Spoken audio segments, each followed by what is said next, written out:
CBI അന്വേഷണം ചെയ്യാം എന്ന് ഉറപ്പ് പറഞ്ഞു. ഇനിയിപ്പോൾ എന്താണെന്ന് അറിയില്ല, ചെയ്യുമോ ഇല്ലയെന്ന് അറിയില്ല. പക്ഷെ എന്നോട് നേരത്തെ ഉറപ്പ് പറഞ്ഞതാ CBI അന്വേഷണത്തിന് വിടാം. അവരെ കുറിച്ച് തെറ്റി അവരെന്താണേലും മറച്ചു വെച്ചത്, അവരെ പ്രതി ചേർക്കണം, അവരെ കൊലക്കുറ്റത്തിന് പ്രതി ചേർക്കണം എന്ന് തന്നെയാണ് ഞാൻ പറഞ്ഞിട്ടുള്ളത്. അവന്റെ റൂമിൽ അവന്റെ അമ്മ വിളിക്കുമ്പോഴെല്ലാം കൂടെ ഉണ്ടായിരുന്ന ഈ അക്ഷയ, ഈ പീഡനം നടക്കുമ്പോഴും അവന്റെ എല്ലാ സമയവും ഈ അക്ഷയ കൂടെ ഉണ്ടായിരുന്നു. മരണസമയം കഴിഞ്ഞിട്ട് പോലും, മരണസമയത്ത് ഹോസ്പിറ്റലിലായിട്ട് പോലും അവന്റെ അമ്മ ഫോൺ വിളിക്കുന്നത് സിദ്ധാർത്ഥിനെ കിട്ടാത്തതുകൊണ്ട് അവന്റെ അക്ഷയ. ദയവായി നിങ്ങൾ അവരോട് ചെന്ന് പറയാ, എന്റെ ഒരു അപേക്ഷയായിട്ട് സത്യാഗ്രഹം അവസാനിപ്പിച്ചേ പറ്റുള്ളൂ. അവസാനിപ്പിച്ചിട്ട് അവർ അർജന്റായിട്ട് അവർ ഹോസ്പിറ്റലിലോട്ട് പോകണം, ഹോസ്പിറ്റലിൽ പോയിട്ട് ചികിത്സ നേടണം. ആവശ്യപ്പെട്ടതെന്ന് പറഞ്ഞാൽ ഈ കൊലപാതകത്തില് CBI അന്വേഷണം ആവശ്യപ്പെടാൻ പറഞ്ഞിട്ടുണ്ട്. CBI അന്വേഷണം വേണം, അതിന് മരണമല്ല കൊലപാതകത്തില് CBI അന്വേഷണം വേണം. എന്തുകൊണ്ടാണ് സംശയം? ഒരുപാട് സംശയങ്ങളുണ്ട്, ഒരുപാട് തെളിവുകളുണ്ട്. പോസ്റ്റ്മോർട്ടം റിപ്പോർട്ട് സാറൊന്ന് വായിച്ചു നോക്കിയാൽ അറിയാം എന്തുമാത്രം ബ്യൂട്ടറായിട്ട് ചെയ്തിട്ടുണ്ട്. എനിക്കറിയാവുന്ന കുറച്ച് ഡോക്ടേഴ്സുണ്ട്, എൻ്റെ സുഹൃത്തുക്കളായ ഡോക്ടേഴ്സുണ്ട്. അവരോട് ഞാൻ പോസ്റ്റ്മോർട്ടം റിപ്പോർട്ട് കാണിച്ചു. അവരും പറഞ്ഞത് എന്നെ നിശ്ചയിക്കാനും കഴിയാത്ത ഒരു മനുഷ്യനെ എങ്ങനെ ചോദിച്ചാവാൻ പറ്റുന്നതെന്ന് അവരോട് എന്നോട് ചോദിച്ചു. കുറേ വിവരങ്ങൾ എനിക്ക് അവിടെ കിട്ടുകയും ചെയ്തു. ഞാനിതെല്ലാം മുഖ്യമന്ത്രിയോട് വിശദീകരിച്ച് പറഞ്ഞു. മുഖ്യമന്ത്രിക്ക് അറിയാമെന്ന് തോന്നുന്നു മുമ്പ് ഈ കാര്യങ്ങളൊക്കെ. പുള്ളി പറഞ്ഞിപ്പോൾ ആവശ്യം നിങ്ങൾക്ക് എന്താണ്? ഞാൻ പറഞ്ഞു സാർ അതിൽ എഴുതിയിട്ടുണ്ട്, അതിൽ CBI അന്വേഷണം തന്നെ വേണം. പുള്ളി അത് വായിച്ച് നോക്കി, ഒരു 5 മിനിറ്റ് എല്ലാം വായിച്ച് നോക്കിയിട്ട് എന്നോടിപ്പോൾ ഒരു ഉറപ്പ് പറഞ്ഞു, ഓക്കെ CBI അന്വേഷണം വേണമെങ്കിൽ ഞാൻ ഉറപ്പായിട്ട് CBI അന്വേഷണത്തിൽ വിടാം. പുള്ളി അത് നോക്കട്ടെ എന്നൊന്നും പറഞ്ഞില്ല. പുള്ളി എന്നോട് ഉറപ്പ് പറഞ്ഞു CBI അന്വേഷണം തന്നെ വിടാം എന്ന് പറഞ്ഞു. പുള്ളി അത് ഇപ്പോൾ പ്രഖ്യാപിക്കുമെന്ന് എനിക്കറിയില്ല, എന്നോട് ഉറപ്പ് പറഞ്ഞു. ഇപ്പോൾ 5 മിനിറ്റ് ആയാലും പോയിട്ട് ഞാൻ ഇപ്പോൾ ഇറങ്ങിയിട്ട് പറഞ്ഞു. എനിക്ക് ഇപ്പം CM അങ്ങനെ പറഞ്ഞപ്പോൾ എനിക്ക് വിശ്വാസമുണ്ട്. ഇല്ലെങ്കിൽ ചിലപ്പോൾ അദ്ദേഹം പറയുമായിരിക്കും നോക്കട്ടെ, ഞാൻ പഠിക്കട്ടെ എന്നൊക്കെ പറയുമായിരിക്കും. അങ്ങനെയല്ല പറഞ്ഞത്. ഓക്കെ CBI അന്വേഷണം വേണോ, ഞാൻ ഉടനെ നമുക്ക് പരിശോധിക്കാമെന്നല്ല CBI അന്വേഷണം ചെയ്യാം എന്ന് ഉറപ്പ് പറഞ്ഞു. ഇനിയിപ്പോൾ എന്താണെന്ന് അറിയില്ല, ചെയ്യുമോ ഇല്ലയെന്ന് അറിയില്ല. പക്ഷെ എന്നോട് നേരത്തെ ഉറപ്പ് പറഞ്ഞതാ CBI അന്വേഷണത്തിന് വിടാം, അല്ല നോക്കട്ടെ ചെയ്യട്ടെ എന്നൊന്നും പറഞ്ഞിട്ടില്ല എന്നോട്. മറ്റെന്തെങ്കിലും പറഞ്ഞോ? ഇല്ല, വേറെ ഒന്നും പറഞ്ഞില്ല. അവന് നേരിട്ട കാര്യങ്ങൾ ഞാൻ അങ്ങോട്ട് പറഞ്ഞതേ ഉള്ളൂ. സിദ്ധാർത്ഥന് ഇന്ന കാര്യങ്ങളുണ്ടായി. മുകളിൽ ഇത് പറഞ്ഞു, ഓക്കെ ഞാൻ നോക്കട്ടെ, പരിശോധിക്കാം, നോക്കിയിട്ട് പേപ്പർ നോക്കി, അത്ര മാത്രമേ നോക്കിയുള്ളൂ. അല്ല അവിടെ ഇതുവരെയ്ക്കുള്ള പ്രോഗ്രസ് എന്താണ്, ഏത് അന്വേഷണം എങ്ങനെയായി, അതൊന്നും എന്നോട് ചോദിച്ചില്ല. അത് ഞാൻ വിശദീകരിച്ചുമില്ല, എന്നോട് ചോദിക്കാത്തതുകൊണ്ട്. ഇല്ല, അത് ഞാൻ മുഖ്യമന്ത്രിയുടെ അതൊന്നും പറഞ്ഞിട്ടില്ല. അത് മുഖ്യമന്ത്രി ചോദിച്ചിട്ടില്ല. കേസിന്റെ വിശദീകരണവും ചോദിച്ചില്ല, ഞാനത് പറഞ്ഞില്ല. എൻ്റെ ഒരു ആവശ്യം ഞാൻ ആദ്യമേ പറഞ്ഞു, ഒരു CBI അന്വേഷണം വേണം. കഴിഞ്ഞാൽ അവന് മരിച്ചതല്ല, കൊന്നതാണ് ഞാൻ തുറന്നു പറഞ്ഞു.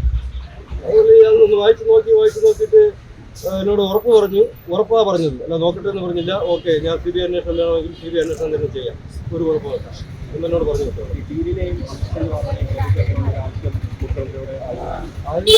ഇപ്പോൾ ഞാൻ CBI അന്വേഷണം വേണമെന്നാണ് പറഞ്ഞിട്ടുള്ളത്. CBI അന്വേഷണം വരുമ്പോഴേ പറഞ്ഞ ഡീനിൻ്റെയും കാര്യങ്ങളെല്ലാം ഞാൻ തുറന്നു പറയും. അത് പോരാത്തതിന് ഇതിൻ്റെ കേസ് അന്വേഷണ ഉദ്യോഗസ്ഥനെതിരെ ഞാൻ കറക്റ്റ് ഉദ്യോഗസ്ഥനോട് പറഞ്ഞ ഈ ഡീനിൻ്റെയും അസിസ്റ്റന്റ് വാർഡൻ അവരെല്ലാം ഞാൻ പറഞ്ഞു, അവരെ കുറിച്ചുള്ള ആരോപണമല്ല, അവരെ കുറിച്ചുള്ള തെറ്റി അവരെന്താണേലും മറച്ചു വെച്ചത്, അവരെ പ്രതി ചേർക്കണം, അവരെ കൊലക്കുറ്റത്തിന് പ്രതി ചേർക്കണം എന്ന് തന്നെയാണ് ഞാൻ പറഞ്ഞിട്ടുള്ളത്. അതിനുള്ള വ്യക്തമായ തെളിവ് എൻ്റെ കയ്യിലുണ്ട്. അവിടുത്തെ കിട്ടിയ സുഹൃത്തുക്കളിൽ നിന്നുള്ള തെളിവുണ്ട്, പിന്നെ ബാക്കി എല്ലാ തെളിവുമുണ്ട് അവർക്കെതിരെ. പിന്നെ ഇന്ന് ആന്റി റാഗിംഗ് സ്ക്വാഡിന്റെ ഒരു റിപ്പോർട്ട് ഞാൻ നിങ്ങളെ കണ്ടെന്ന് വിചാരിക്കുന്നു.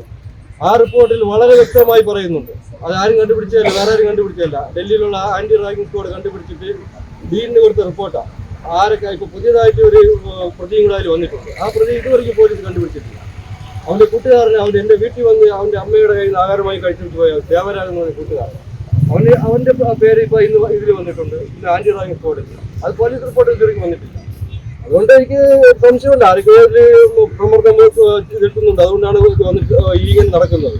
ഡീനെതിരെയും കാന്തനാഥിനെതിരെയും അസിസ്റ്റന്റ് വാർഡൻ കൊലക്കുറ്റത്തിന് തന്നെ അവർക്ക് കേസെടുക്കണം. മാത്രമല്ല ഈ സസ്പെൻഷനായി നിങ്ങൾക്ക് കാര്യമില്ല, അവരെ സർവീസിൽ നിന്ന് മാറ്റണം. സർവീസിൽ നിന്ന് മാറ്റിയിട്ട് അവരെ ഡിസ്മിസലാക്കി മാറ്റി നിർത്തി കേസ് അന്വേഷിക്കണം. അത് പോരാത്തതിന് 2019 മുതൽ ഇങ്ങോട്ടുള്ള ഏകദേശം 5-6 വർഷത്തിൽ അവിടെ ഒരുപാട് ആത്മഹത്യകൾ നടന്നിട്ടുണ്ട്, ഒരുപാട് അപകടം നടന്നിട്ടുണ്ട്, മരണം നടന്നിട്ടുണ്ട്. ആ കോളേജ് പറ്റുമെങ്കിൽ അത് ആരാണ് അന്വേഷിക്കുന്നത് എനിക്കറിയില്ല. ചിലപ്പോൾ UGC അന്വേഷിക്കണം, ചിലപ്പോൾ പോലീസ് അന്വേഷിക്കുമായിരിക്കും, അല്ലെങ്കിൽ യൂണിവേഴ്സിറ്റി അന്വേഷിക്കുമായിരിക്കും. അതെല്ലാം അന്വേഷിക്കണം. ഒരു 5-6 വർഷത്തിന് ഇങ്ങോട്ട് അവിടെ ഏതൊക്കെ മരണങ്ങൾ നടന്നിട്ടുണ്ട്, ആത്മഹത്യയും അപകടവും, അതെല്ലാം അന്വേഷിക്കണം. അത് അന്വേഷിച്ച് കണ്ടുപിടിച്ചതിന് ശേഷം മാത്രം ആ കോളേജിന് ഇപ്പോൾ തുറന്ന് പ്രവർത്തിച്ചാൽ മതി. അത് അന്വേഷിക്കണം. അവർ ഇപ്പോൾ എനിക്ക് പറയാൻ പറ്റില്ല, അങ്ങനെയാണ് ഞാൻ എൻ്റെ വികാരവും പറയുന്നത്. കാരണം നിയമവശം എനിക്കറിയില്ല കോളേജ് ഇപ്പൊ തിങ്കളാഴ്ച മുതൽ തുറക്കുന്നു എന്ന് പറഞ്ഞു. തിങ്കളാഴ്ച മുതൽ അങ്ങനെ തുറക്കണ്ട, ഇതിന് തീരുമാനമായിട്ട് അടുത്തിട്ട് തുറന്നാൽ മതി. ഇത്രയും പേര് വന്നല്ലോ പ്രതി, ഡീന് വന്നു, കാർന്നനാഥൻ വന്നു, എല്ലാവരും വന്നു. അവർ കൊലക്കുറ്റത്തിന് ചേർക്കട്ടെ, 302 വകുപ്പ് ചേർത്ത് കൊണ്ടുപോയിട്ട് തുറക്കണോ വേണ്ടെന്നുള്ള കാര്യം അവർ ആലോചിച്ചാൽ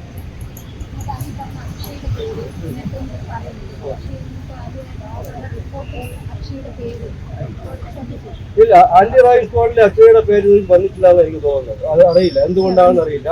അവന് ഈ അവസാന 3 ദിവസം വരെ അവന്റെ ഫോൺ കൺട്രോൾ ചെയ്തതും അവന്റെ റൂമിൽ അവന്റെ അമ്മ വിളിക്കുമ്പോഴെല്ലാം കൂടെ ഉണ്ടായിരുന്ന ഈ അക്ഷയ, ഈ പീഡനം നടക്കുമ്പോഴും അവന്റെ എല്ലാ സമയവും അക്ഷയ കൂടെ ഉണ്ടായിരുന്നു. മരണസമയം കഴിഞ്ഞിട്ട് പോലും, മരണസമയത്ത് ഹോസ്പിറ്റലിലായിട്ട് പോലും അവന്റെ അമ്മ ഫോൺ വിളിക്കുന്നത് സിദ്ധാർത്ഥിനെ കിട്ടാത്തുണ്ട് അവന്റെ അക്ഷയ. അവന്റെ അമ്മ വിചാരിച്ചു ഞാനിപ്പോഴും ജീവനോടെ എന്നുള്ള രീതിയിലാണ് വിളിക്കുന്നത്. മകൻ മോർച്ചറിയിൽ കിടക്കുമ്പോഴേ അവന്റെ അമ്മ വിളിച്ചു, അക്ഷയ വിളിക്കുന്നത് സിദ്ധാർത്ഥിന് എന്താ കുഴപ്പം, അവന് എന്തെങ്കിലും ഉണ്ട്. അപ്പോൾ അവൻ പറയാ ഒരു കുഴപ്പമില്ല, അവന് ഇപ്പൊ ഫോൺ കൊടുക്കാം.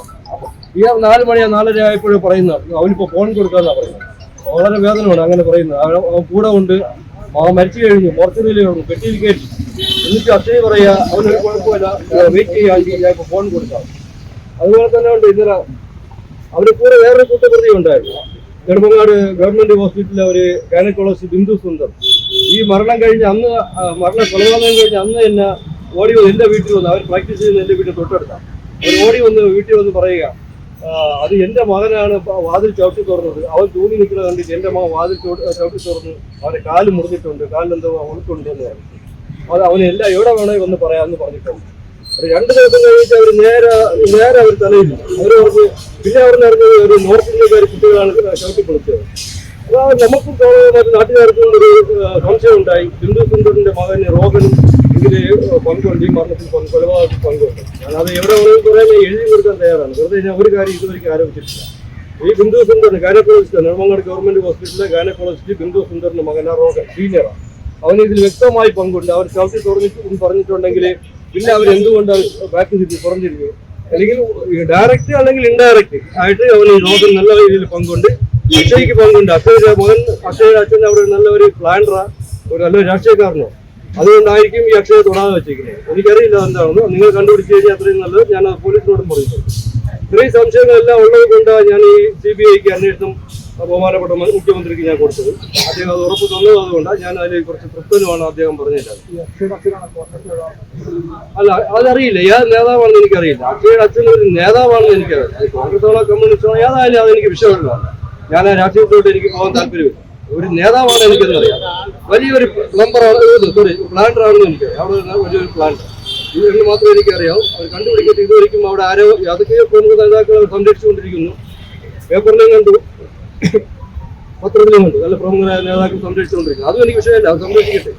അത് പ്രതിപട്ടികയിൽ കൊണ്ടുവരണം. ഈ 302 വകുപ്പിൽ പ്രതിപട്ടികയിൽ അക്ഷയെ കൊണ്ടുവന്നേ പറ്റുള്ളൂ.